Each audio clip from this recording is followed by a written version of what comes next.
Alhamdulillah, alhamdulillahilladzi khalaqal mauta wal hayata liyabluwakum ayyukum ahsanu amala. Asyhadu an la ilaha illallah wahdahu la syarika lah wa asyhadu anna sayyidana Muhammadan abduhu wa rasuluh alladzi la nabiyya ba'dah. Allahumma shalli ala Muhammad sayyidil mursalin wa imamil muttaqin wa ala alihi wa sahbihi wa man da'a bi da'watihi ila yaumil qiyamah. Amma ba'du. Faqala Allah Ta'ala fil Qur'anil Karim, A'udzu billahi minasyaitonir rajim. Bismillahirrahmanirrahim. Kuntum khaira ummatin ukhrijat lin-nasi ta'muruna bil ma'ruf wa tanhauna 'anil munkar wa tu'minuna billah al-ayah. Wa qala Rasulullah sallallahu alaihi wasallam, la yu'minu ahadukum hatta yakuna hawa'u tab'an lima ji'tu bihi al-hadits. Alhamdulillah, Bapak Ibu sekalian, jamaah syiar malam rahimatullah. Malam ini kita bisa bertemu kembali ya untuk melanjutkan kajian kita terkait dengan kitab atau buku kritik terhadap pemikiran Barat kapitalis. Pada pertemuan yang ketiga ini kita masih membahas sejarah munculnya pemikiran Barat kapitalis, ya kan? Yang nanti mungkin diakhiri dengan eh, kehancuran gereja, ya. Dan akhirnya muncullah kemudian era baru di Barat, yaitu era yang menuhankan akal dan pikiran manusia. Ya. Baik, udah kelihatan ya slide-nya, Kak Azhar? Mantap, Tat. Udah, oke. Baik, kalau kita perhatikan, Bapak Ibu sekalian, seperti yang saya jelaskan kemarin, salah satu yang menonjol eh, sebagai eh, asal muasal atau latar belakang munculnya pemikiran Barat, ya, yang di kitab ini disebutkan bahwa sejarah pemikiran Barat, ya kan, yang disifati dengan pencerahan atau modernitas, ya, semuanya ternyata baik yang tadi pencerahan atau modernitas, fokusnya itu adalah seputar agama, yaitu penolakan dan pemisahan serta pembatasan atau pelepasan agama dari konteks kehidupan sosial bermasyarakat. Dan kemudian sudah kita jawab, kenapa kemudian ini menjadi poros pembahasan mereka? Karena ada sejarah kelam yang terjadi di abad pertengahan, yaitu di Barat, antara kalangan gerejawan, ya, dengan kalangan ilmuwan. Ya. Jadi yang mereka memprotes dominasi gereja yang luar biasa. Ya.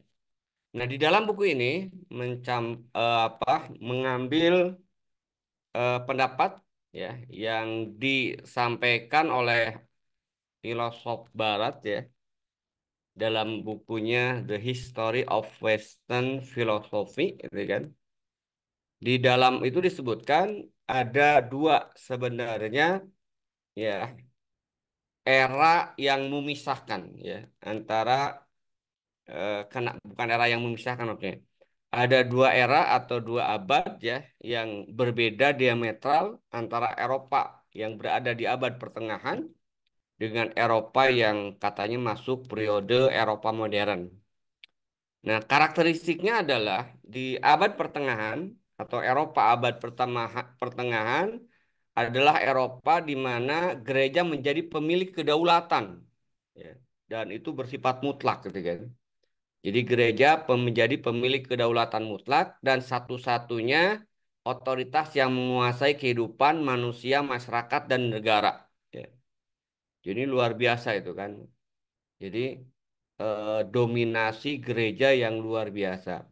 Sementara era modern itu ditandai itu dengan munculnya pandangan rasional, ya, yang di dalamnya meningkat otoritas ilmu pengetahuan, ya, yang ironisnya ini ilmu pengetahuan tersebut, ya, yang banyak aspeknya itu berbeda dengan pandangan-pandangan gereja, pandangan-pandangan atau dogmatis gereja.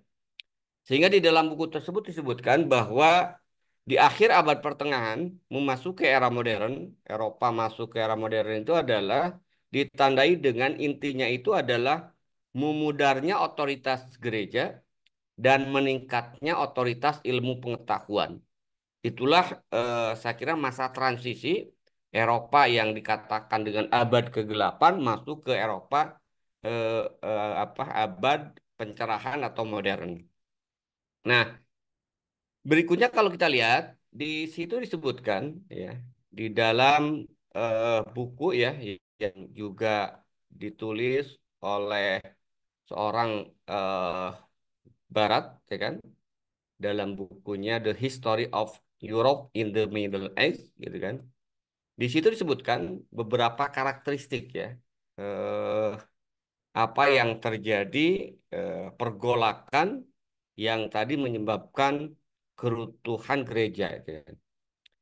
Jadi awalnya kalau kita lihat di situ disebutkan bahwa gereja itu bukan hanya sekedar penolong dan pembela budaya. Ya.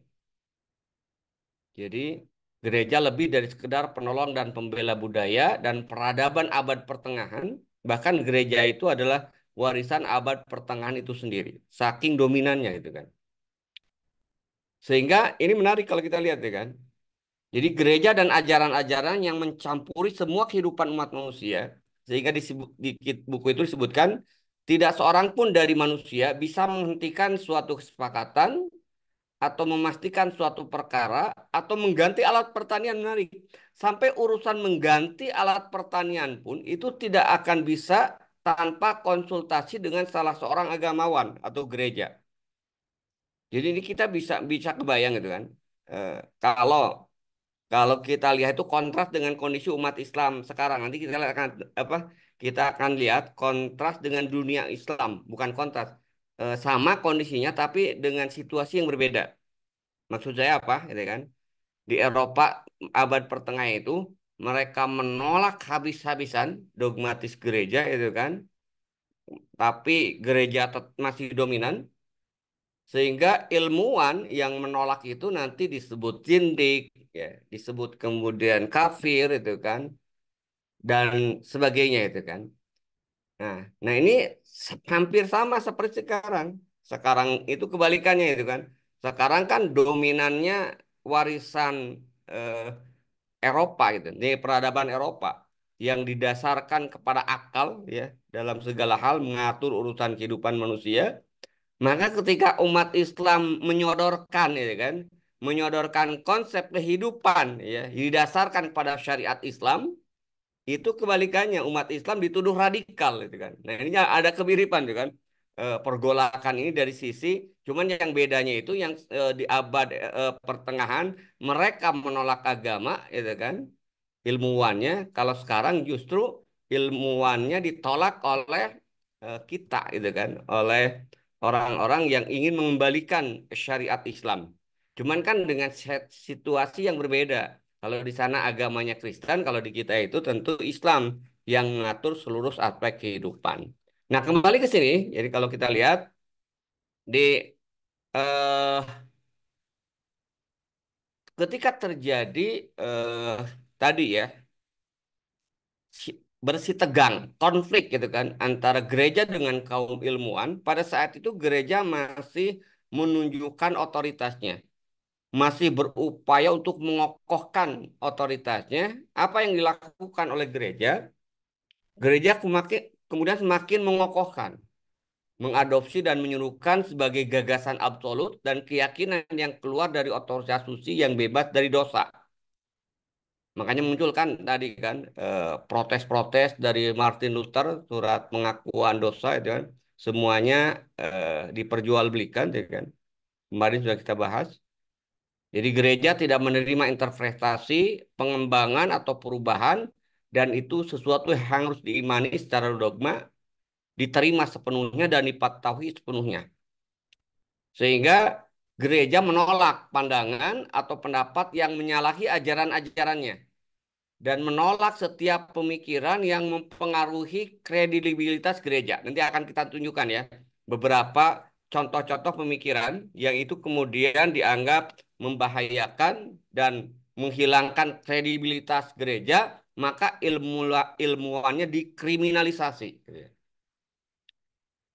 Nah, sehingga gereja ya untuk menghadapi tekanan, untuk menghadapi kritikan dari para ilmuwan, ya, itu mengadopsi ya bahasa sekarang itu tadi ya orang yang kemudian menghantam gereja, dogmatis gereja, ya, itu dianggap melecehkan ya aturan-aturan gereja, ya, menyalahi aturan gereja dan dianggap keluar dari ajaran-ajaran gereja.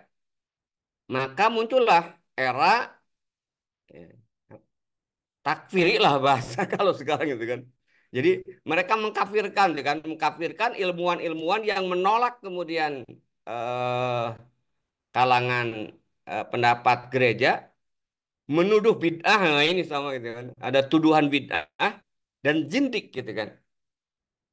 Ini dilakukan apa? Jadi metode takfiri ya dalam artian kafir ke gereja makanya kan ke absolutisme gereja ya.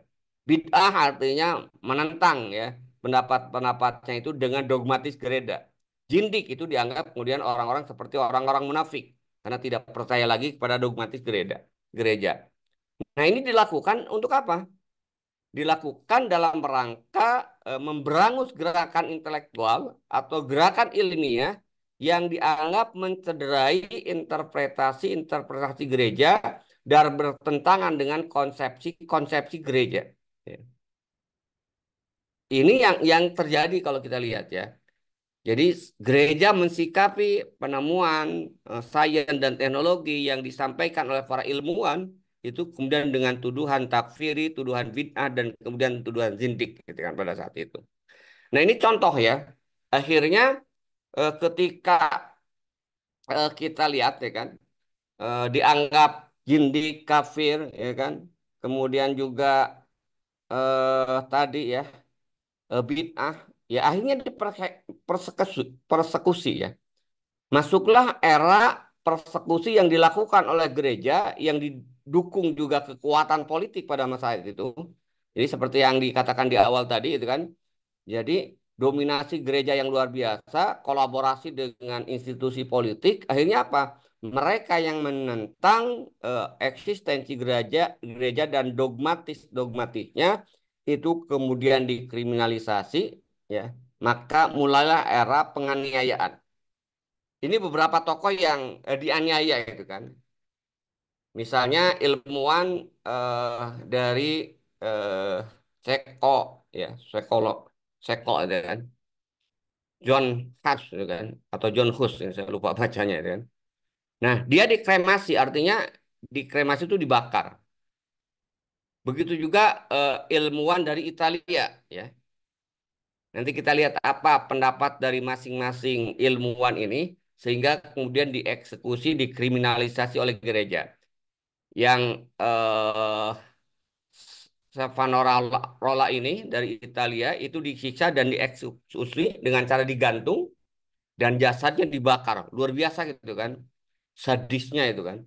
Dan ini kan menunjukkan betapa kerasnya kita lihat juga kan hukuman yang diberikan oleh gereja ya yang didukung oleh kekuatan politik pada saat itu pada ilmuwan atau tokoh-tokoh yang menentang eksistensi gereja.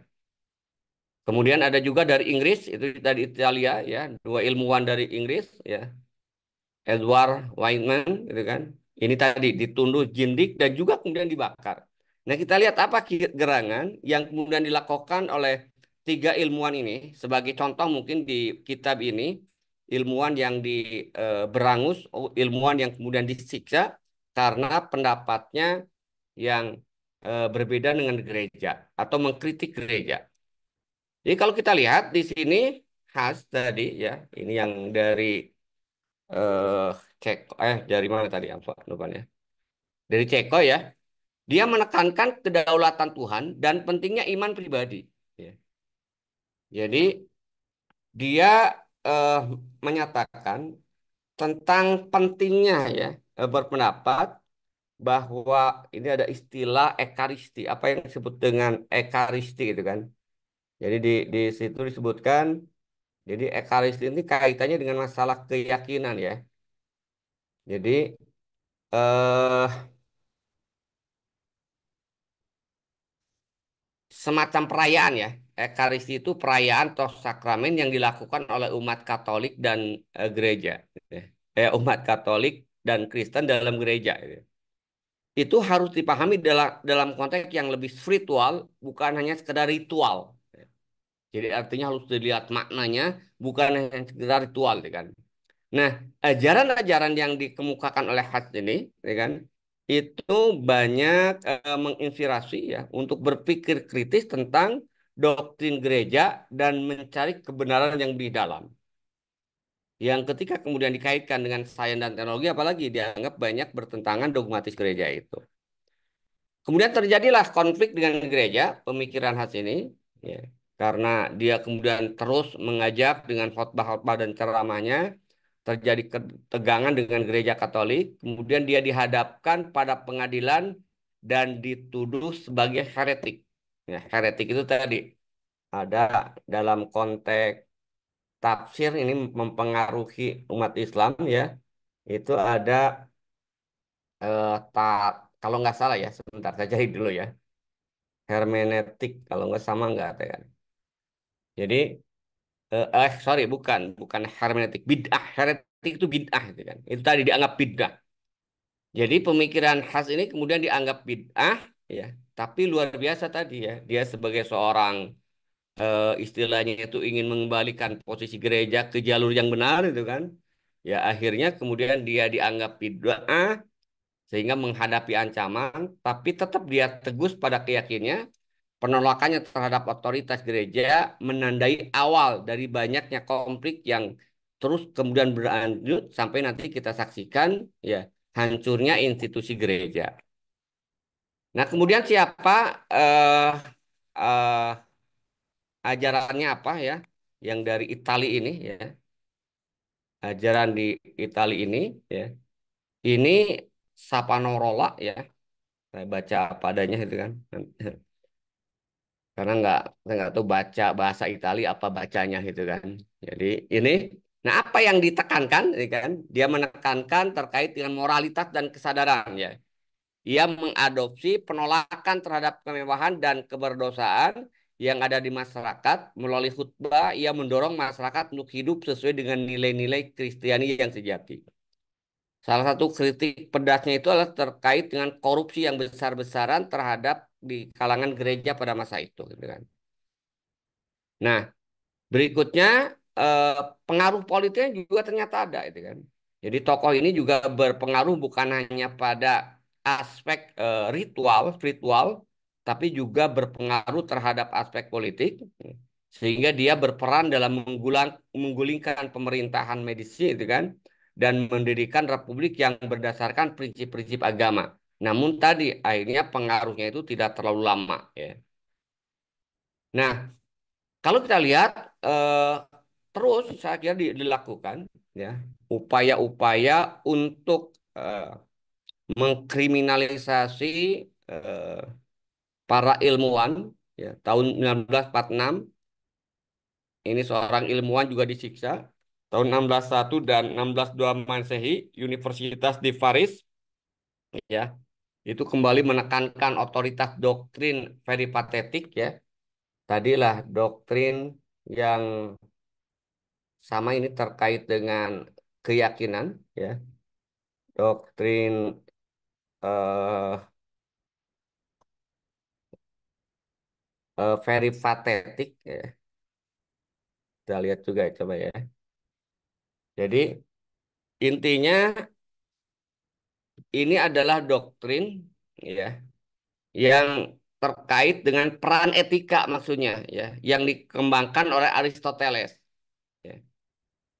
Jadi ini memang rada mendukung gitu kan. Ini kan awalnya seperti yang saya jelaskan tadi, upaya memperbaiki citra dari apa dari gereja ini dengan menyebarkan paham-paham aliran filsafat yang didirikan oleh Aristoteles, yaitu peripatetik tadi itu kan. Tapi kita lihat tuh kan, Justru yang menentang itu kemudian akhirnya juga diusir. Ya. Kemudian ada yang dipenjara seumur hidup, Campanella, gitu kan. Kemudian juga, nah ini ya, tahun 1616 nanti kita lihat, mazhab Kopernikus itu dinyatakan sebagai mazhab sesat, ya kan. Tahun 1624 Masehi, atas nama Fakultas Teologi di Paris, 3 orang penulis yang menentang Aristotelianisme dalam waktu 24 jam kemudian diusir. Artinya diperingatkan kalau tidak mencabut eh, kritiknya ya terkait dengan penentangan ya dogmatis gereja yang mengadopsi ya Aristotelianisme, maka itu kemudian diusir ya.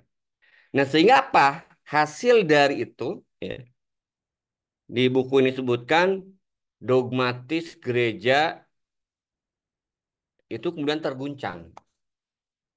Jadi kalau kita lihat, walaupun berupaya untuk dengan kriminalisasi dan sebagainya, karena proses penyadaran yang dilakukan secara terus-menerus itu kan oleh para ilmuwan, jadi tidak tadi kita lihat tidak surut ya kan, walaupun banyak yang digantung, dibakar gitu kan. Ya. Tapi ilmuwan terus menggelorakan penentangannya kemudian terhadap gereja. Ya. Sehingga akhirnya apa? Gereja terguncang dan rusak kredibilitasnya, apalagi dengan semakin terungkapnya ya penemuan-penemuan ilmiah dan terbukti ya, dengan alat dan teknologi ya. Di antaranya ini yang menjadi titik eh, bukan titik balik ya.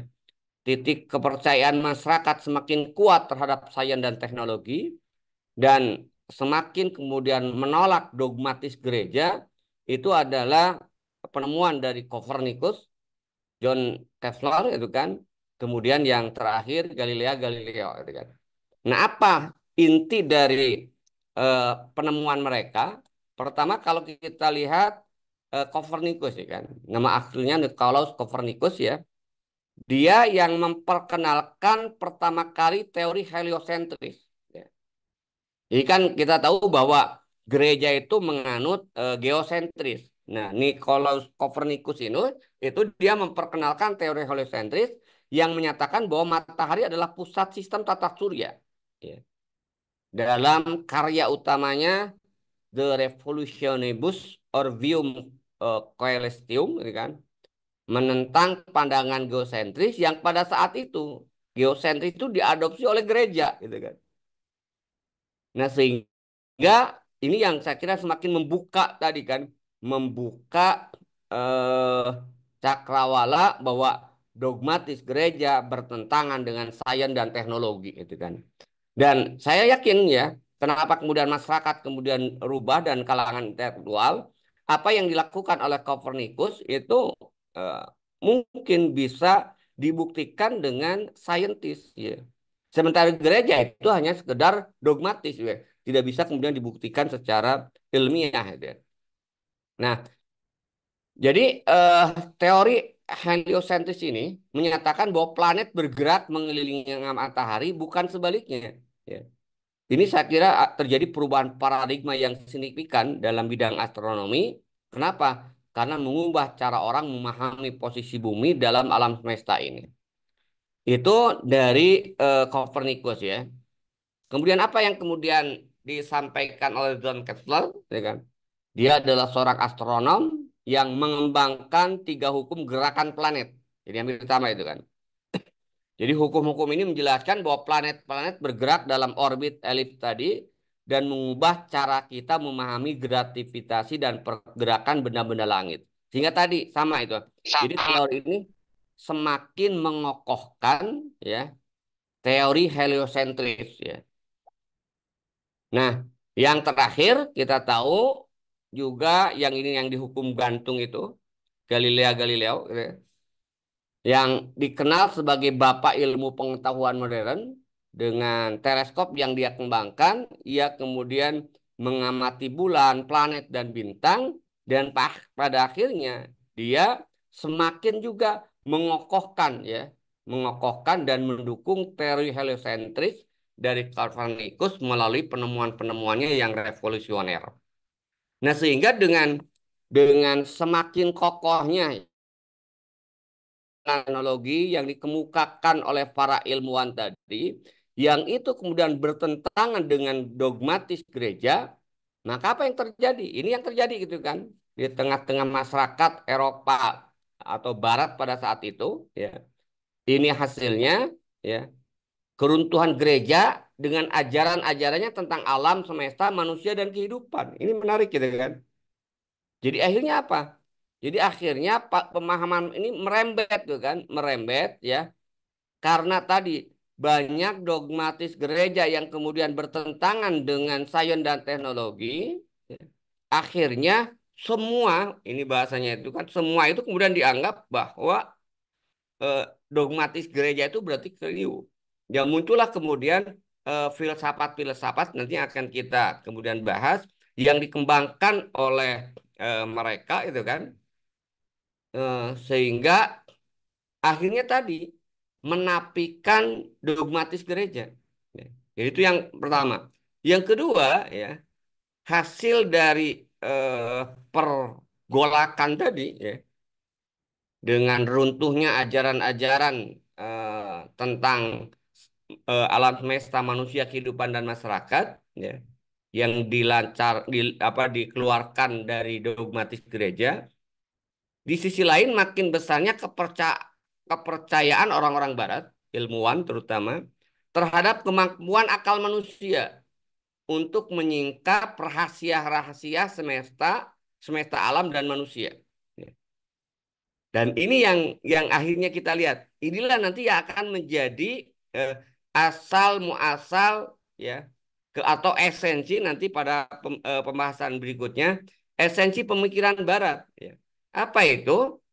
Barat secara bertahap mulai menggantikan Tuhan, gereja, dan teknologi, ya. Dengan apa? Dengan ilmu pengetahuan, dengan akal. Jadi akal Barat secara bertahap menggantikan peran Tuhan, ya, peran gereja, ya, dan teologi tadi. Sehingga akhirnya kita tahu akhir itu kan diakhiri dengan pertentangan yang luar biasa di antara mereka itu kan.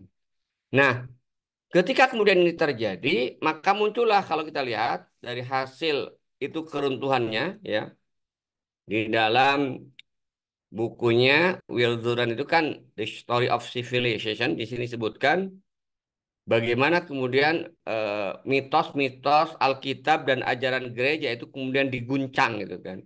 Diguncang dengan berbagai penemuan-penemuan baru yang itu akhirnya tadi seperti yang saya katakan tadi, apa yang terjadi? Yang terjadi itu adalah akal menggantikan eh, gereja, dogmatis gereja, ya, untuk mengatur eh, manusia dan kehidupan, ya kan. Nah, dari situlah kemudian muncul pandangan-pandangan yang sangat banyak. Kalau di sini disebutkan ada filosof ada Francis Bacon, ya kan, ada Descartes, ya kan, ada juga Blaise Pascal, ada ini banyak itu kan yang termasuk juga Immanuel Kant, John Locke, J.J. Rousseau, Adam Smith di bidang ekonomi itu kan, dan yang lain-lainnya yang menjadi peletak dasar itu kan, peletak dasar terkait dengan eh, peradaban Barat. Saya lihat satu persatu ya, ini beberapa yang sempat saya dapatkan itu kan pandangannya. Pertama terkait dengan Blaise Pascal, ya kan. Ini salah seorang ilmuwan juga, ya. Dia mengatakan bahwa dia itu seorang matematikawan dan filosof Prancis yang dikenal dengan pemikirannya eksistensialisme gitu kan. Jadi dia mengatakan bahwa iman dan rasio itu dapat berjalan beriringan. Nah, ini menarik gitu kan. Jadi ini ini adalah menjadi peletak dasar, ya. Jadi walaupun nanti iman dan rasio itu kemudian bisa dikatakan beriringan, tapi yang mendominasi nanti itu adalah akal, ya. Kenapa?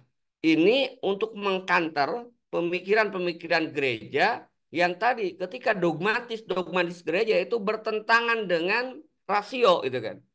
Bertentangan dengan sains dan teknologi. Ya, contohnya tadi kan konsep yang sangat mendasar itu terkait dengan geosentris dan heliosentris itu kan. Ya. Ini dianggap kemudian bertentangan gitu kan dengan tidak seiring antara iman dan rasio. Nah, menurut Pascal ini, iman dan rasio itu dapat berjalan beriringan. Sehingga dia menekankan bahwa eh, pentingnya pengalaman pribadi adalah memahami Tuhan. Nah, ini mungkin mendasari nanti lahir bahwa urusan agama itu urusan pribadi gitu kan. Yang kita kenal dengan prinsip apa spionisme ya sekulerisme itu kan. Kemudian yang kedua, ada juga pendapat di sini dari eh Spinoza itu kan. Spinoza itu kan. Verus Spinoza itu kan. Apa yang kemudian dia kemukakan ya. Jadi dia seorang filsuf Yahudi ya, berasal dari Belanda yang dikenal dengan pandangannya yang disebut dengan panteistik ya. Apa artinya? Dia mengatakan bahwa Tuhan dan alam itu merupakan satu kesatuan. Ya. Lagi-lagi dia menekankan pentingnya rasionalitas dan logika sebagai cara untuk memahami realitas. Artinya apa? Kalau kita lihat, ini nanti menjadi dasar bahwa ya rasio itulah yang kemudian diagung-agungkan. Itu kesimpulan di awal tadi dikatakan bahwa di akhir abad pertengahan ini ketika gereja semakin luntur, maka akhirnya ya akal itu menggantikan Tuhan. Ya. Akal itu kemudian menggantikan dogmatis gereja. Ya. Sehingga semua itu harus kemudian dipahami secara logika dan secara rasional, gitu kan. Ya.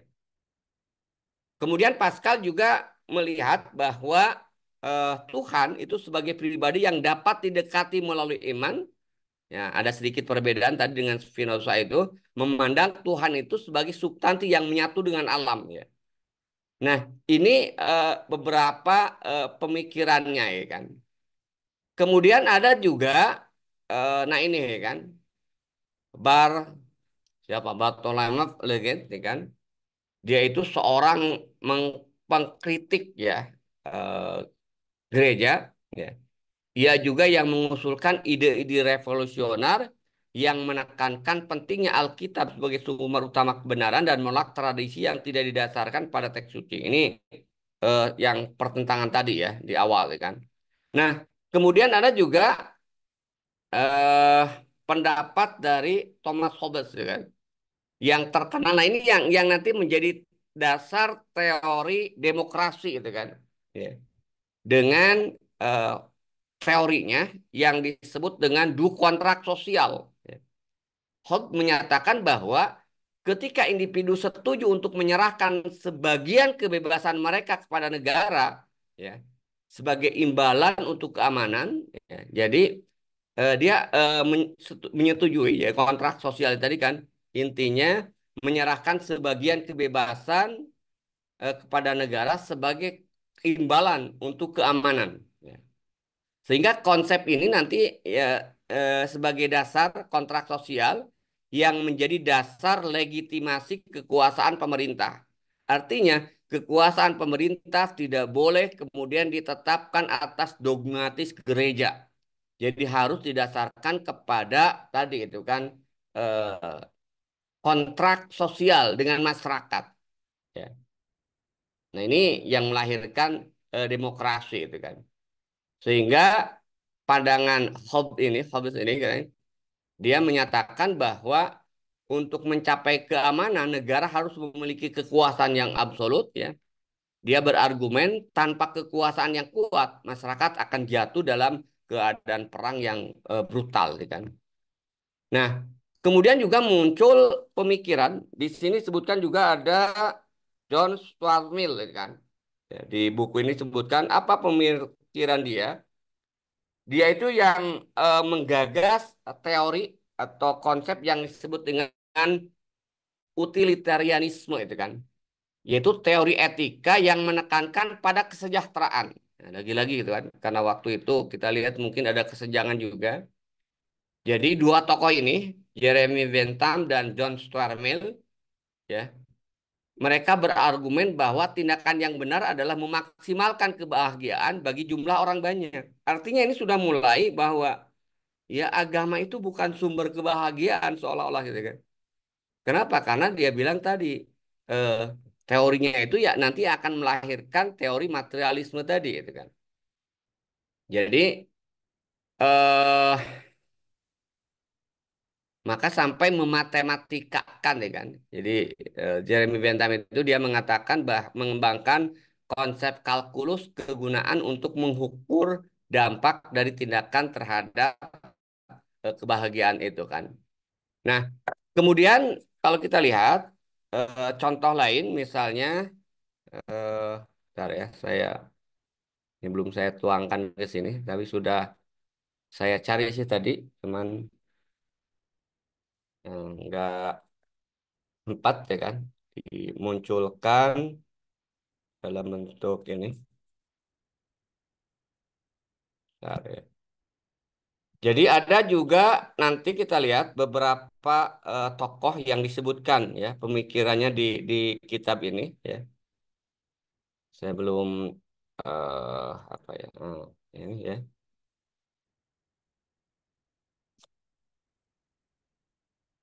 Nah, ini ada tadi apa sih inti dari pemikiran eh, ada Francis Bacon ya kan? Dia mengemukakan eh, metode ilmiah ya. Ia mengembangkan metode induktif yang berfokus pada pengamatan dan pengumpulan data untuk menghasilkan kesimpulan. Ya. Pendekatan yang dia lakukan itu bersifat empiris, gitu kan. Jadi dia menekankan bahwa eh, sesuatu itu harus didasarkan kepada pengamalan pengalaman langsung dari sebuah yang menjadi pengetahuan. Artinya ini tadi dengan konsep logika-logika mantiknya itu kan, metode yang dikemukakan induktif, kemudian ada nah kebalikannya itu di awal tadi sebutkan Descartes itu dia mengembangkan metode deduktif ya. Jadi sama saya kira semuanya menekankan kepada rasionalitas. Ya. Jadi ini kan secara filsafat yang terkenal, aku berpikir kemudian aku ada gitu kan, itu kan. Yang dia menegaskan bahwa pentingnya pemikiran dalam menentukan kebenaran. Nah ini lagi-lagi kalau kita lihat. Jadi ini nantinya akan mendasari bahwa kebenaran itu harus ditentukan oleh pemikiran. Ya, ini nanti yang membuka jalan bagi filsafat dan matematika modern ya kan. Kemudian ada juga yang lainnya. Ini tadi ya sudah saya kira ya. Itu saya kira ya eh, nanti Adam Smith kita kenal kalau Adam Smith sudah paling terkenal dengan eh, apa ekonominya ya menyerahkan ekonomi ya itu ke mekanisme pasar. Kemudian ada Montesquieu dan J.J. Rousseau yang terkenal dengan trias politikanya ya, di mana kekuasaan itu harus dibagi antara legislatif, eksekutif, dan yudikatif. Ya. Nah, itulah saya kira eh, sejarah gitu kan, ya, sejarah munculnya pemikiran-pemikiran Barat dan tadi peletak-peletak pemikiran-pemikiran Barat yang intinya kalau kita lihat nanti kita akan bisa bahas lebih lanjut di minggu depan terkait dengan esensi pemikiran Barat. Dari situlah kemudian nanti akan melahirkan yang disebut dengan sekularisme, demokrasi, rasionalisme, kebebasan individu itu kan, liberalisme dalam pengelolaan sumber daya alam, muncul kemudian pluralisme, hak asasi manusia, itu dasarnya itu adalah tadi pemikiran-pemikiran yang disampaikan oleh para filosof yang muncul ya setelah mereka memenangkan pertarungan dengan kalangan gereja sehingga mereka berhasil mendelegitimasi gereja, dan pada akhirnya tadi ya, mereka menjadikan akal itu sebagai Tuhan baru, menggantikan doktrin gereja dan kalangan agamawan. Itu saya kira ya yang bisa saya sampaikan dalam kesempatan malam ini ya, terkait dengan lanjutan yang minggu lalu, sejarah munculnya pemikiran Barat yang diawali dengan kehancuran gereja dan dibangun di atas puing-puing eh, gereja yang hancur tadi, dogmatisnya, yaitu pemikiran-pemikiran yang bersifat rasionalitas sehingga akal menggantikan posisi Tuhan dalam pengaturan sosial, kemasyarakatan, dan politik. Itu barangkali ya, Ustaz Ajar. Terima kasih. Assalamualaikum warahmatullahi wabarakatuh. Ya, Alhamdulillah Bapak Ibu jemaah sekalian, kita dapatkan dua segmen ya kalau menurut saya secara garis besar, bahwa sejarah kapitalisme itu berangkat dari konflik internal di penganut agama Nasrani, terutama dari doktrin-doktrin yang dibawa oleh gereja. Kemudian kemudian munculnya para pemikir filosof yang mencoba memberikan tanggapan atau memberikan bantahan kritik terhadap doktrin-doktrin tersebut didasarkan kepada ilmu pengetahuan yang mereka temukan. Oke, Bapak Ibu, insya Allah segmen diskusinya kita buka. Buat Bapak Ibu yang ingin bertanya, silakan, kesempatannya kita buka. Bagi yang mau interaktif langsung, silakan. Dan kalau ada yang mau mengirimkan pertanyaan, bisa juga di kolom komentar ya.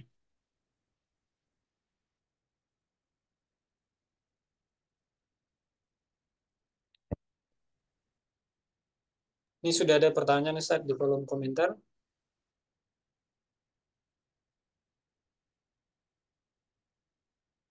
Ibu Faiz dulu deh kayaknya. Sebelum kita sortir dulu pertanyaan yang masuk. Monggo Bu. Oke, jazakallah khair. Assalamualaikum warahmatullahi wabarakatuh. Waalaikumsalam warahmatullahi wabarakatuh. Oke, izin bertanya Ustadz. Eh, Tadi Ustadz menyampaikan bahwa masyarakat Eropa dipimpin oleh cendekiawannya kemudian eh, memilih lebih menggunakan akal gitu ya, untuk kemudian membangun peradabannya dengan meninggalkan tadi kesewenangan doktrin gereja. Nah, tapi Ustadz kalau di kitab itu, tepatnya di kitab Nizam Islam itu kan disebutkan bahwa kapitalis itu asasnya tidak dibangun berdasarkan akal gitu, tapi kemudian berdasarkan jalan tengah. Nah, padahal barusan tadi menyampaikan bahwa kaum cendekiawan di Eropa itu mulai menggunakan akalnya gitu untuk kemudian ber apa namanya menata peradaban. Ini kok seperti kontradiktif itu. Sementara kemudian di kitab itu redaksi yang dipakai Imam Taqiyuddin itu eh, kapitalis itu tidak dibangun berdasarkan akal, tapi dibangun berdasarkan jalan tengah, begitu. Nah, ini bagaimana kemudian, apakah kok seolah kontradiktif, kan? Oke, sampun Ustaz, jazakumullah khair. Iya, terima kasih Ustaz siapa tadi? Faiz ya. Mufaiz atau berapa? Nah, kita harus memahami Ustazah Faiz itu konteks pernyataan di dalam Nizamul Islam yang mengatakan bahwa kapitalisme, ideologi kapitalisme itu tidak dibangun atas dasar rasio atau akal.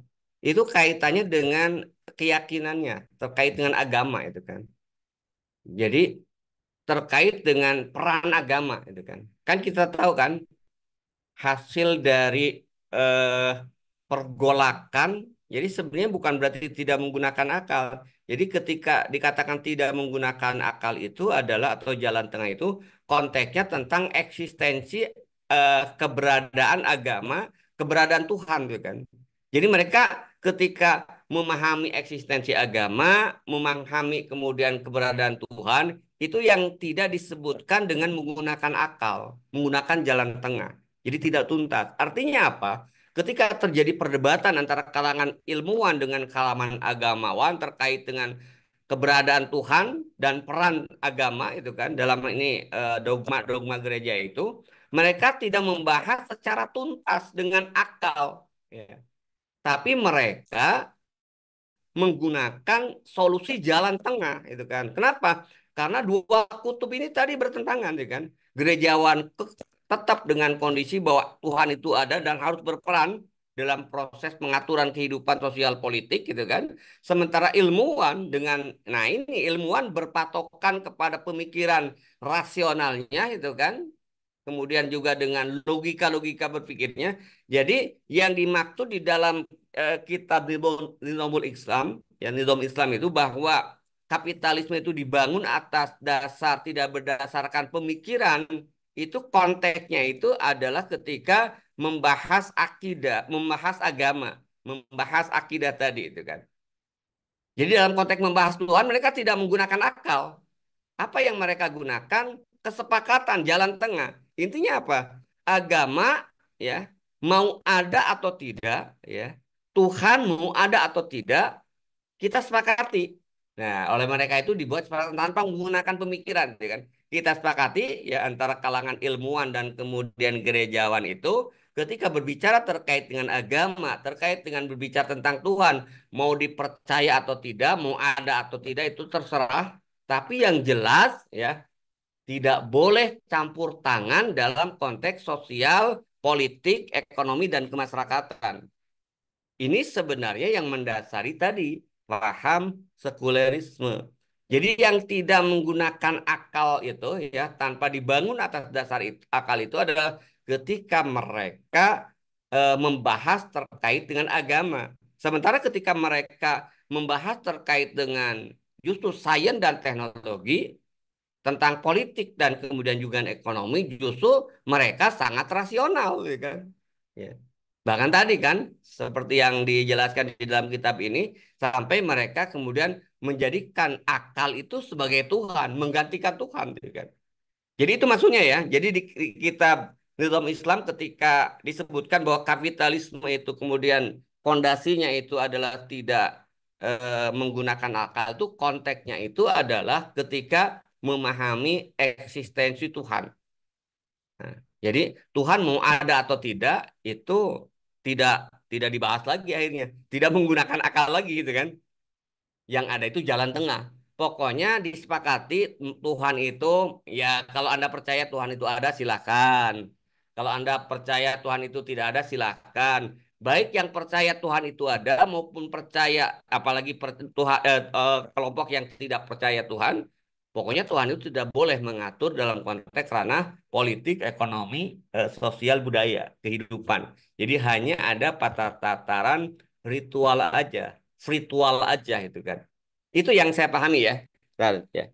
Jadi tidak ada pertentangan karena di Nizamul Islam membahas terkait dengan fondasi kapitalisme terkait dengan agama, itu kan peran agama, eksistensi agama, maaf.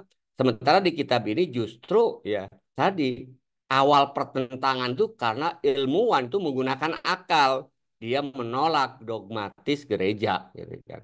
Itu ya, wallahu a'lam bishawab.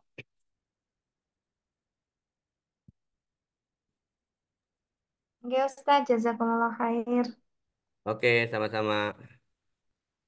Kita masuk ke pertanyaan di kolom komentar, Ustaz, dari Ibu atau Mbak ya, Komaria, ya, ya, Komaria. Iya, mangga. Jadi kalau di situ ditanyakan kenapa paham tersebut saat ini diadopsi oleh kaum muslimin dan bagaimana cara menyadarkan. Jadi intinya kan tadi ya, seperti yang saya jelaskan atau yang kita bisa baca dari kitab ini kan, eh, akar pemikiran Barat ini sama seperti yang disampaikan saya ke Ustazah tadi ya, Pak Izali, akar pemikiran eh, apa peradaban Barat itu adalah sekulerisme, ya. Memisahkan agama dan kehidupan. Jadi Tuhan diakui, tapi dalam konteks ritual, ya. Dalam konteks spiritual, tapi dalam urusan sosial, dalam urusan politik, ekonomi, ya, sosial, maka Tuhan itu adalah akal. Kenapa? Karena dan kenapa mereka meyakini itu tadi? Karena tadi dogmatis gereja yang banyak bertentangan itu kan dengan sains dan teknologi gitu kan. Dan kezaliman-kezaliman yang digunakan oleh para pendeta dengan mengatasnamakan gereja. Nah, pertanyaannya kenapa kemudian sekarang diadopsi oleh kaum muslimin? Nah, itu tadi. Kita lihat di umat Islam itu terjadi di akhir ya, kehancuran di abad-abad 19 ya. Awal abad 19 di saat kemudian kekhilafan Utsmani kemudian sebagai otoritas kepemimpinan kaum muslimin ya, dan juga sebenarnya sama saya kira juga diikuti oleh dunia Islam itu terjadi penurunan tingkat berpikir mereka akibat apa akibat dari pemahaman mereka terhadap Islam itu kemudian lemah ya. Sehingga akhirnya mereka ini kan kalau kita lihat pergolakan di Turki itu kan pergolakan di Turki itu contoh yang ini akhirnya kemudian dibawa ke negara-negara Muslim yang lainnya bahwa agama itu seolah-olah dianggap penghambat kemajuan. Ya. Jadi problemnya itu kenapa diadopsi oleh kaum muslimin? Karena kaum muslimin menganggap bahwa agama mereka itu sama seperti agama Kristen, ya kan? Yang hanya mengatur masalah ritual, ya kan? Sehingga ketika kemudian agama yang ritual itu kemudian dibawa kepada pengaturan ekonomi dan politik, itu menyebabkan Turki itu mengalami penurunan. Turki mengalami kemudian krisis. Turki kemudian mengalami tadi kan gejolak gitu kan. Kenapa? Karena akibat tadi ketika eh, Islam ya ini juga tidak lepas peran orang-orang Yahudi ya saya kira tentu di dalamnya ya. Jadi kalau kita lihat di kitab Mafahim Islamnya itu kan Mafahim Islam itu disebutkan ya sorry, Mafahim Hizbut Tahrir itu disebutkan memang pergolakan yang luar biasa juga di kalangan intelektual Muslim. Kalau saya melihatnya sama itu kan, pergolakan itu terjadi di sana itu sama seperti terjadi pergolakan di abad pertengahan di Eropa. Cuman yang membedakannya itu tadi saya katakan tadi kan, jadi kalau di abad pertengahan Eropa, pergolakan antara gerejawan dengan ilmuwan ya, yang menentang dogmatis gereja, gitu kan. Sementara pergolakan di akhir abad 19 ya di kalangan kaum muslimin hampir sama. Pergolakan antara kelompok agamawan ya, yang tadi gitu kan, yang masih meyakini agama mengatur seluruh aspek kehidupan ya, dengan kelompok ilmuwan yang sudah terpengaruh dengan pemikiran-pemikiran Barat, ya kan, yang mengatakan bahwa agama itu harus dipisahkan dari pengaturan politik, ekonomi, dan sosial. Kenapa? Inilah yang menurut pengamatan mereka, menurut saya kebodohan berpikir mereka itu, atau mungkin dunia juga itu kan. Ketika mereka melihat bahwa kemunduran Turki itu disebabkan karena Turki kemudian menerapkan atau menjadikan agama sebagai sandaran. Nah, terjadi pergolakan itu kalangan nasionalis dan agamis kalau di Turki itu kan yang berakhir kemudian kan tadi penyingkiran khalifah ya pencopotan khalifah. Ya, jadi pergolakannya hampir sama, cuman tadi dengan subjek yang berbeda itu kan. Jadi makanya sering orang mengatakan orang Barat maju karena meninggalkan kitab sucinya, umat Islam mundur itu kan karena meninggalkan kitab sucinya itu kan. Nah, itu saya lihat ya kan. Jadi kalau saya lihat kenapa itu diadopsi oleh kaum muslimin, faktor utamanya itu adalah kaum muslimin tidak benarnya mereka memahami ajaran Islam itu hanya sebatas ritual. Dan sampai sekarang saya kira kalau saya bertemu dengan mahasiswa, maaf ya, saya kebetulan ngajar ekonomi Islam, saya contohkan. Pertama kali ngajar ekonomi Islam, saya bertanya kepada mereka tentang apa itu Islam, gitu kan. Setelah itu sambil mendengarkan lagu ini, lagu cukup bagus, lagu anak-anak tentang ideologi, gitu kan. Apa itu Islam, cara hidup, ya, way of life, gitu kan. Nah, di situ saya coba tanya di antara semua mahasiswa itu, rata-rata masih banyak yang mengatakan ya Islam itu ya ritual tadi. Bahkan ketika saya katakan apa itu Islam, I-nya langsung nyambung.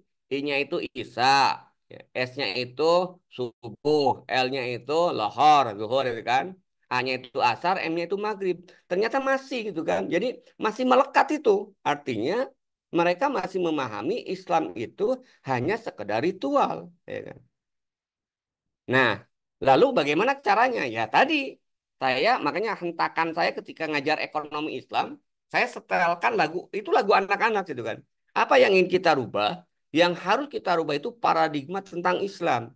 Islam itu bukan agama. Makanya saya gambarkan, ya. Islam itu nanti berada dalam irisan. Ketika kita membandingkan antara agama dengan ideologi, nah nanti saya gambarkan gitu kan di penjelasan itu.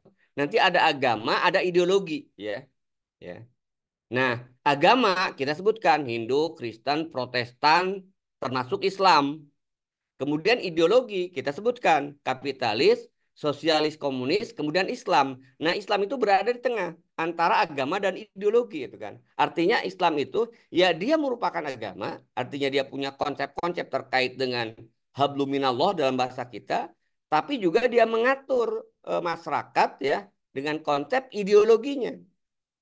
Nah, sehingga dari situ kemudian saya sampaikan ya bahwa hal mendasar yang harus kemudian Anda yakini ketika Anda belajar ekonomi Islam, Anda harus meyakini bahwa ya Islam itu cara hidup, ya, bukan agama itu kan. Kenapa? Karena kalau hanya memandang Islam sebagai agama, nonsen, nggak ada yang namanya ekonomi Islam gitu kan. Anda akan berpikir bahwa ya di dalam Islam seperti guru besar, salah satu guru besar di tempat saya mengatakan nggak ada ekonomi Islam. Yang ada itu adalah akhlak dalam berekonomi. Jadi memang perlu ada perubahan yang mendasar ya untuk menyadarkan mereka, yaitu apa? Dengan menyadarkan Islam itu adalah ideologi, Islam itu kemudian cara hidup. Nah, karena ini yang kita hadapi juga sama seperti dulu pada zaman Eropa di abad ke-8. Kalau Eropa yang kemudian melawan doktrin gereja dikatakan zindik, dikatakan sesat, ya. Kita sekarang itu tadi dianggap mengancam NKRI, ketika menyampaikan Islam dianggap radikal dan sebagainya. Ketika kita ingin mengembalikan Islam itu dengan konsep yang sebenarnya, yaitu sebagai cara hidup atau sebuah ideologi. Itu ya barangkali ya. Makasih Ustadz. Oke, terima kasih Ibu. Kemudian kita masuk ke pertanyaan selanjutnya, Ustadz, dari Pak Norman. Beliau bertanya, apakah yang menyebabkan ilmu pengetahuan yang ada saat ini mengandalkan rasionalitas? Ini, mohon tanggapan ini, Ustadz. Jadi harus kita bedakan ya. Makanya saya sering nyampaikan ke mahasiswa ketika belajar, kita harus melihat ya eh, sains dan teknologi. Jadi kalau kita bicara terkait dengan ekonomi misalnya itu kan. Jadi kalau kita berbicara terkait dengan ekonomi itu sebuah bidang objek yang itu dikaji dengan dua pendekatan atau terkandung di dalamnya dua dua bukan dua pendekatan, dua masalah gitu kan. Pertama, ekonomi dari sudut pandang sains dan teknologi. Kalau sains dan teknologi ya ini pendekatannya apa? Pendekatannya metode ilmiah, rasionalitas gitu kan. Tapi kalau terkait dengan eh, ekonomi dalam konteks sistem, saya sebutkan itu kan. Jadi sistem ekonomi ya, ekonomi itu adalah seperti yang kita bahas dulu di pengantar sistem ekonomi. Ekonomi itu kan membahas dua hal. Pertama, membahas terkait dengan produksi barang dan jasa. Yang kedua, membahas terkait dengan distribusi barang dan jasa. Ketika membahas terkait dengan barang dan jasa itu adalah saintis, ya. Maka bisa menggunakan metode ilmiah. Tapi kalau sudah menggunakan distribusi itu bukan saintis, tapi itu terkait dengan kaitannya ideologi, terkait dengan halal dan haram. Maka itu pembahasan sistem, pembahasan yang terkait dengan ideologi dan itu tidak bebas nilai. Nah, jadi kenapa kemudian saat ini kaum muslimin banyak mengandalkan rasionalitas? Ya tadi, karena terpengaruh oleh ideologi filsafat Barat yang semua itu menggunakan rasio, ya. Menggunakan pendekatan ilmiah. Padahal dalam konteks berpikir, ya nanti nanti mungkin nggak tahu lah di bapak-bapak nanti dibahas mungkin di sini. Mudah-mudahan ada. Kalau nggak nanti kita tambahkan. Kita nanti akan bandingkan tiga metode berpikir. Ya. Ada metode berpikir ilmiah, tarikah ilmiah. Ada metode berpikir akliyah. Nanti ada metode berpikir filsafat. Ini tiga ini dia yang masing-masing itu kemudian beda gitu kan. Jadi kalau konteksnya terkait dengan sains dan teknologi ya boleh kita menggunakan metode ilmiah gitu kan. Tapi kalau sudah menggunakan sudah membahas terkait dengan eksistensi Tuhan ya kan. Ketika membahas terkait dengan halal dan haram ya, terkait dengan sistem tadi, maka metode yang kita gunakan bukan menggunakan metode rasionalitas tapi menggunakan metode akliyah ya metode berpikir akliyah. Apa bedanya? Nah ini kalau sedang ramai guru gemblung dia tidak bisa membedakan antara metode akliyah dengan metode ilmiah. Akhirnya dia mengatakan bahwa Tuhan itu tidak empiris, tidak ilmiah gitu kan. Padahal kalau kita lihat ada hal yang beda antara metode akliyah dengan metode ilmiah gitu kan. Jadi dianggap bahwa itu tidak akliyah, tidak rasionalitas. Nah, yang dimaksud mungkin dengan paranormal itu rasionalitas itu mengedepankan akal, rasio akal ya kan. Tapi sebenarnya tadi tergantung objeknya gitu kan. Jadi, nah kalau umat Islam saat ini kenapa kalau kita bicara mengandalkan rasionalitas, memang tidak salah kalau menurut saya. Kalau bicaranya tentang sains dan teknologi, kalau bicara ilmu pengetahuan, yang salah itu adalah ketika umat Islam mengandalkan rasionalitas, berpikir ilmiah ketika memahami sistem. Nah, itu sistem Islam, baik sistem pendidikan, sistem ekonomi, sistem politik. Nah, kalau bicara tentang sistem itu nggak boleh menggunakan rasionalitas. Metode berpikirnya menggunakan metode berpikir akliyah, di mana karena itu di luar jangkauan manusia, maka kita harus menggunakan metode berpikir akliyah gitu kan. Dari metode berpikir akliyah kita akan menemukan bahwa ya manusia itu pemahamannya terbatas. Contoh misalnya, kalau kita menggunakan konteks misalnya keadilan ya, kan salah satu yang kemudian dibahas dalam filsafat di abad pertengahan juga sama. Mereka kemudian mengatakan bahwa eh, dogmatis gereja itu tidak memenuhi unsur keadilan. Akhirnya mereka membahas apa itu kemudian keadilan, gitu kan. Nah, keadilan itu sesuatu yang sifatnya abstrak, gitu kan. Dan itu nggak akan terjangkau oleh eh, kalau kita menggunakan metode rasionalitas. Maka kalau kita berbicara tentang keadilan, harus menggunakan metode akliyah. Yaitu apa? Ya kita akan bertanya siapa sih yang berhak untuk menentukan adil, ya kan? Karena adil itu adalah sesuatu yang abstrak, gitu kan. Sama terkait dengan sifat Tuhan itu sesuatu yang abstrak, tidak bisa kemudian digunakan rasionalitas. Maka ketika bicara tentang sifat Tuhan, kita harus menggunakan metode eh, akliyah tadi. Itu ya barangkali ya. Wallahu alam.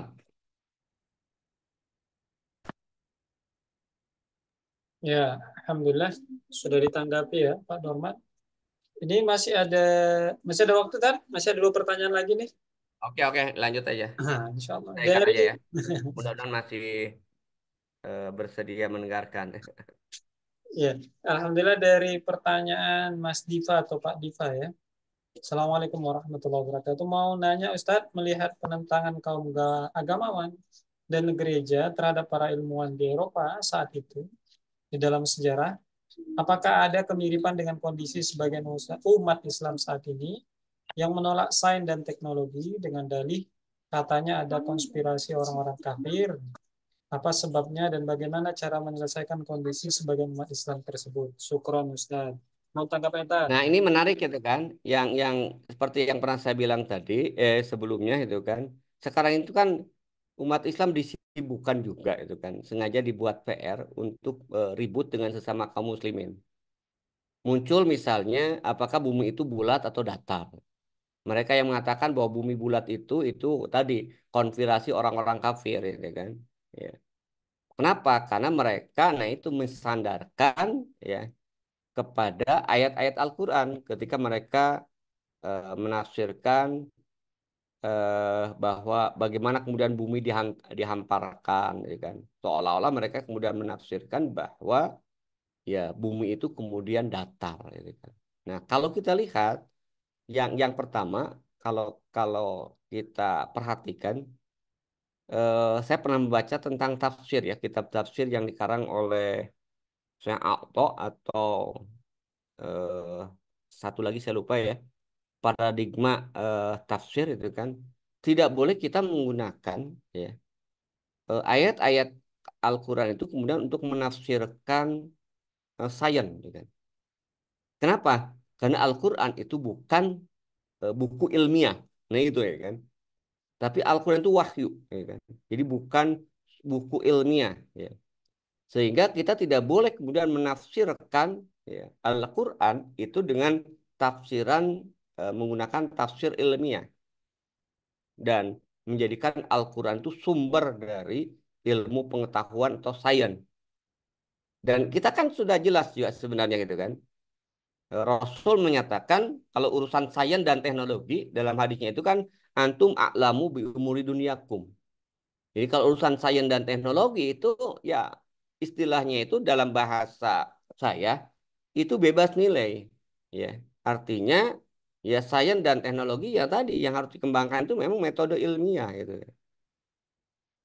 Dan sampai saat ini kalau kita lihat ya, saya masih meyakini bahwa tadi ya apa yang terkait dengan apakah bumi itu eh, apa bulat atau apakah heliosentris. Nah, ini yang saya kira ini mainan. Mohon maaf gitu kan. Saya melihatnya jangan-jangan ini udah dihembuskan juga oleh orang-orang munafik agar orang-orang Islam itu ribut gitu kan. Sehingga mereka lupa masalah yang mendasarnya yaitu apa? Bagaimana hukum ini kemudian tidak diterapkan ya. Ya. Tapi kalau kita bicara terkait dengan sains dan teknologi tadi, memang ada sebagian yang mirip tadi kan, sekelompok yang menjadikan itu saya katakan tadi, menjadikan Al-Quran itu sebagai rujukan ya, sebagai sumber ilmu pengetahuan. Padahal menurut Syekh Atha dalam tafsirnya tidak boleh kita menafsirkan Al-Quran itu dengan pendekatan sains, dengan tafsir saintis. Contoh itu kan kalau dulu dalam konteks terjemahan aja gitu kan. Kalau dulu terjemahan itu kan ada zarrah itu kan. Wa may ya'mal misqala dzarratin khairan yarah wa may ya'mal misqala dzarratin syarran yarah gitu kan. Zarrah itu kan diterjemahkan dulu atom. Karena dianggap bahwa atom itu adalah partikel terkecil. Ternyata sekarang terbukti. Nah, secara sains ya itu bukan atom yang terkecil, ada lagi yang lebih kecil. Nah, itu maksudnya itu kan. Padahal di dalam Al-Quran itu dia tidak menyebutkan bahwa partikel terkecil itu atom, tapi orang kemudian mendefinisikan. Nah, ini kelirunya ya ketika menjadikan bahwa sains itu kemudian dijadikan dasar untuk sorry dengan mendasarkan kepada Al-Quran. Padahal jelas Al-Quran itu wahyu Allah, aturan hidup, bukan sumber ilmu pengetahuan. Bahwa Al-Quran menginspirasi sains dan teknologi itu iya. Jadi harus kita tempatkan bahwa sains dan teknologi diinspirasi oleh Al-Quran perkembangannya, ya. Tapi sains dan Al-Quran itu bukan rujukan ilmu pengetahuan. Makanya saya nggak sepakat ketika ada yang mengatakan bahwa bumi itu datar itu dengan menggunakan dalil ayat Al-Quran, ya kan? Kenapa? Karena bicara kemudian bumi datar itu bukan ranah terkait dengan itu ranahnya sains dan teknologi itu kan. Itu ya yang pertama itu kan. Nah, eh apa sebabnya dan bagaimana cara menyelesaikan kondisi sebagai umat Islam tersebut? Ya tadi kita harus mendudukkan pada porsi yang sebenarnya. Ya. Jadi saya ingatkan bahwa tadi kita harus memisahkan antara sains dan teknologi atau ilmu dalam bahasa kita dengan sistem kehidupan. Sains dan teknologi tadi kita harus eh, tempatkan pada tempatnya. Berasal dari manapun karena dia kemudian bersifat netral, ya kita boleh ambil, gitu kan. Yang haram kita ambil itu adalah ya sistem kehidupan. Karena ironisnya, mohon maaf gitu kan, orang yang ngotot bahwa menolak, anehnya itu kan, menolak istilahnya itu teknologi yang dianggap ada konspirasi dari Barat, tapi anehnya yang jelas-jelas itu konspirasi Barat, demokrasi itu mereka diadopsi, dipahami, itu kan ngaco gitu kan.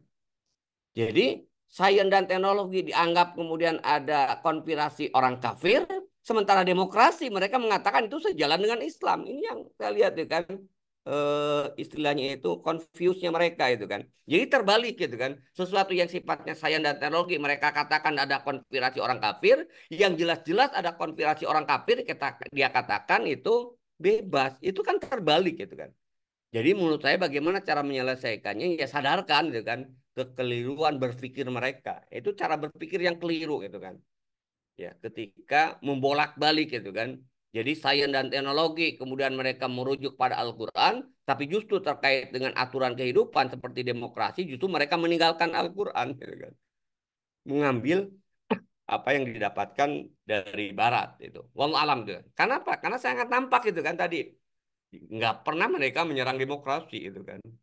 Tapi ketika tadi yang jelas-jelas ada itu lah apa eh, ruang lingkupnya, ruang lingkup sains, ya mereka menggunakan pendekatan eh, Al-Quran kan. Ini bahaya itu kan. Contoh termasuk bahayanya misalnya juga ada orang yang mengilmiahkan sholat ya kan. Kenapa ruku, kenapa sujud itu kan. Kemudian diilmiahkan. Itu nggak usah diilmiahkan. Ya. Ya karena kita wallahu alam nggak tahu itu kan. Bahwa hikmah ya boleh aja gitu kan. Atau misalnya contoh itu kan, ketika mengharamkan babi, kenapa daging babi haram diteliti secara saintis? Oh ternyata haram itu babi itu karena di sana ada daging cacing vita yang katanya tidak mati walaupun dipanaskan sekian derajat. Nah, tapi kan tidak tidak itu yang menjadi mengharamkan babi. Karena konsepnya kalau kita lihat dalam konteks halal dan haram, dalam konteks eh, Sakopa sistem tadi, sebenarnya semua hal-hal itu ujian, gitu kan. Contoh ya, yang nyata itu, ketika kita sedang umroh, gitu kan, ya haji atau umroh, ketika kita memakai pakaian ihram, kita diharamkan, misalnya memakai pakaian yang berjahit. Kita tidak diperbolehkan suami istri misalnya berhubungan.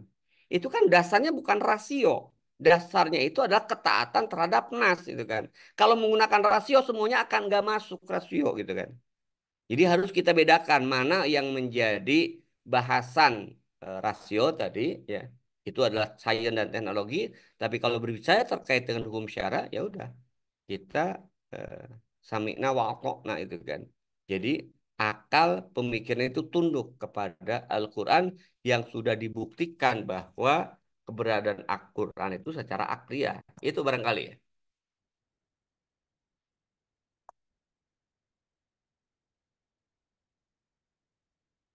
Ya, Nah, alhamdulillah. ini yang normal udah saya jelaskan tadi ya, itu justru Ya. pendapat saya Takyudin ya, benar ya, Mas atau Ustadz Norman. Norman. Itu Ya. pernyataan justru dari Syekh Takyudin atau Syekh Ato itu kan. Ya. Jadi Syekh Ato, Syekh Takyudin dalam tafsirnya paradigma tafsir itu kan. Saya lupa satu ada buku itu tentang paradigma tafsir. Tadi itu memang pendapat Syekh Ato, pendapat kita lah ya, bahwa eh, Al-Quran itu tidak boleh dijadikan sebagai sumber ilmu pengetahuan. Kalau inspirasi boleh ya. Jadi kali lagi ya. Jadi tidak boleh dijadikan sumber pengetahuan untuk diteliti dan dikaji. Tapi kalau inspirasi misalnya itu kan. Kenapa misalnya itu kan. Di surga itu makannya pisang gitu kan. Apa sih ada apa dengan pisang? Ya kalau kita mau kaji spiritnya. Spiritnya itu adalah eh, apa sih ada kandungan apa di pisang sah-sah saja itu kan. Tapi ketika berbicara terkait dengan ininya itu kan eh, pisang ini kemudian disebutkan di dalam Al-Qur'an misalnya. Sehingga bla bla bla itu kan. Nah, itu hal yang kemudian harus kita lihat dalam perspektif hukum syara, bukan perspektifnya itu adalah perspektif teknologi atau ilmu tadi menjadikan Al-Quran sebagai sumber ilmu pengetahuan. Wallahu a'lam bishawab.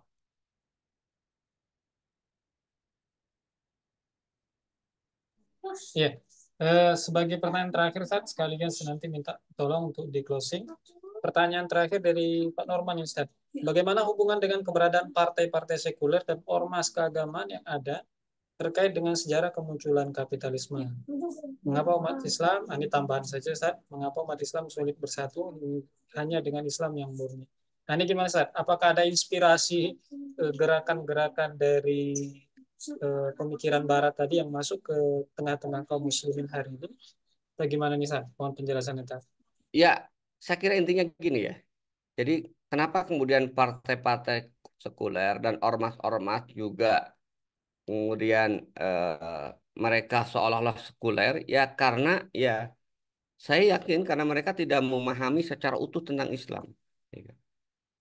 Jadi yang mereka pahami itu adalah kitab-kitab, buku-buku yang dibuat oleh Barat atau ulama-ulama yang rujukannya itu adalah rujukan yang tadi, yang tidak menjelaskan Islam dengan utuh, dengan benar. Kita lihat dalam sejarah ya, ketika khilafah Islamiyah kemudian dihancurkan, ya kan, ada seorang ulama yang ternyata setelah diteliti itu dia itu ulama Al-Azhar yang tidak pernah nulis buku, ya. Itu adalah karya dia pertama dan terakhir, Ali Ar-Razi gitu kan, yang menulis bahwa tidak ada sistem pemerintahan di dalam Islam. Ya.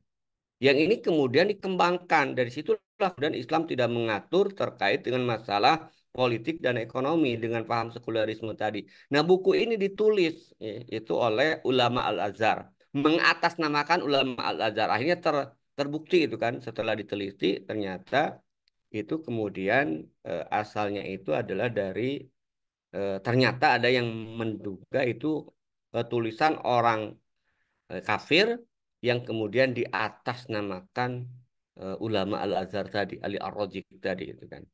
Jadi kalau kalau saya lihat eh, tadi itu kan problemnya itu mereka tadi tidak di satu sisi mungkin juga tidak memahami kemunculan sejarah kemunculan kapitalisme atau ya kalaupun mereka mengkaji ya sudut pandangnya itu bukan sudut pandang Islam karena pengkajian sejarah itu bukan sesuatu yang bebas nilai. Ini kalau kita bicara sejarah itu bukan sesuatu yang bebas nilai itu kan. Karena sejarah itu nanti tergantung persepsi dan pemahaman kita sudut pandang. Contoh ya, ini saya contohkan juga kan. Tentang peristiwa Sakifah Bani Sa'idah. Ya. Peristiwa Sakifah Bani Sa'idah itu kan sejarah ya. Siroh ya. Sebenarnya kalau kita melihatnya peristiwa lah ya. Kejadian masa lalu lah. Nah, kalau itu tidak dengan pendekatan syar'i, tapi pendekatan yang menggunakan pendekatan sosiohistoris, atau tafsir nah tadi tafsir hermeneutik gitu kan maka ini akan mengambil kesimpulan bahwa Rasulullah gagal membina para sahabat. Kenapa Rasulullah kemudian dianggap gagal membina para sahabat ketika Rasulullah meninggal? Yang diributkan oleh para sahabat, yang dikerjakan oleh para sahabat bukan segera menguburkan jenazah Rasulullah, tapi yang diributkan oleh para sahabat itu apa? Warisan Rasulullah, yaitu kekuasaan. Maka mereka ributlah di Sakifah Bani Sa'idah. Siapa yang akan menjadi pengganti Rasulullah? Sehingga akhirnya tadi Rasulullah gagal membina mereka, ya para sahabat orang yang haus kekuasaan. Kalau menggunakan pendekatan sosiohistoris, menggunakan tafsir hermeneutik dalam memahami peristiwa Sakifah Bani Sa'idah. Maka kesimpulannya itu saya dengar langsung itu kan dari intelektual Muslim ketika menjelaskan peristiwa Sakifah Bani Sa'idah. Dia mengambil kesimpulan sahabat Rasulullah itu haus kekuasaan, Rasulullah gagal mendidik mereka. Tapi kalau pendekatannya pendekatan syar'i, pendekatan keimanan ya dan lain kita akan menemukan justru di situ ada ijma sahabat ya. Ada kesepakatan sahabat. Justru para sahabat itu dengan paradigma yang kita pahami, sahabat adalah orang yang paling memahami Al-Qur'an. sahabat kalau paling memahami ya perintah Rasulullah, maka ada yang lebih penting ya dibandingkan dengan menyegerakan mengubur Rasulullah adalah mencari pengganti Rasulullah gitu kan. Justru urusan terkait dengan kepemimpinan ya, di dalam Islam itu sesuatu yang sangat penting. Sampai jenazah Rasulullah yang begitu mulia pun mereka tunda sementara untuk mencari pengganti dulu, pengganti Rasulullah. Nah itu, jadi kalau sirah, fakta sejarah itu hati-hati memang. Ya. Apakah kita akan membacanya dengan sudut pandang ideologi atau sudut pandang tadi eh, sosiohistoris, ya kan? Nah bahaya itu kan. Nah mungkin ya tadi juga ketika ormas partai sekuler membaca sejarah kapitalisme, ya Allah alam mereka ngerti atau tidak itu kan, membaca atau tidak itu kan. Karena mungkin juga Anda dan saya juga gitu kan. Saya juga sama kan ketika belajar sejarah Islam, apa kalau kita lihat kan ketika kita belajar juga abad Eropa abad ke-8 pada saat itu kan nggak muncul dari kita kritik gitu kan. Saya juga menganggap oh iya iya saja gitu kan. Kenapa? Karena sudut pandangnya tidak menggunakan sudut pandang Islam. Makanya dari sini, kalau tadi ditanyakan kenapa partai sekuler dan ormas keagamaan itu yang ada terkait dengan sejarah kemunculan kapitalisme itu tidak paham atau tidak ngerti sudut pandangnya dan tafsirnya itu kan. Makanya penting tadi ya, memahami sejarah, memahami surah itu kan harus dengan sudut pandang yang jelas. Apa? Sudut pandangnya itu akidah Islam gitu kan. Sudut pandangnya itu kemudian keimanan gitu kan. Maka kalau sudut pandangnya akidah Islam kita bisa melihat ya, dengan jelas ya. Eh, di situ ada nilai-nilai yang akan harus kemudian kita yakini gitu ya. Itu ya barangkali wallahu alam.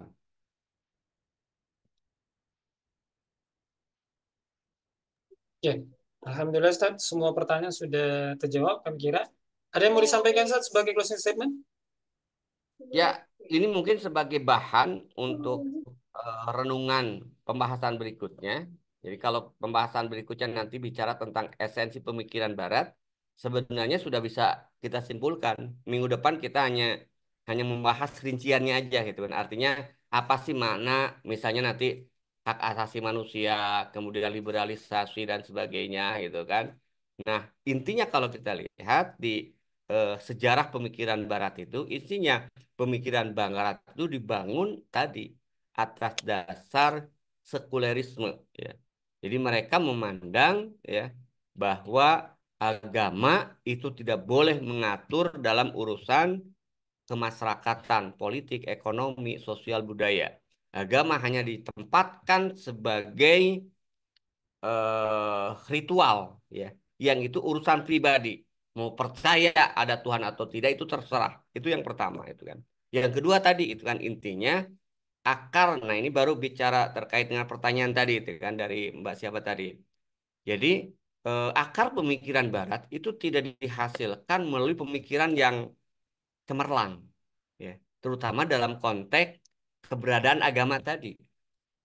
Jadi akar pemikiran Barat ya, mendasarkan agama itu urusan pribadi. Mereka tidak tuntas, ya, tidak mau membahas apakah Tuhan itu ada atau tidak. Ya. Makanya dikatakan bahwa ini yang dikatakan tadi bahwa akar pemikiran Barat sebenarnya tidak menggunakan akal dalam konteks apa? Dalam konteks pembahasan terkait dengan peran agama, keberadaan agama. Ya. Mereka tidak bahas secara tuntas.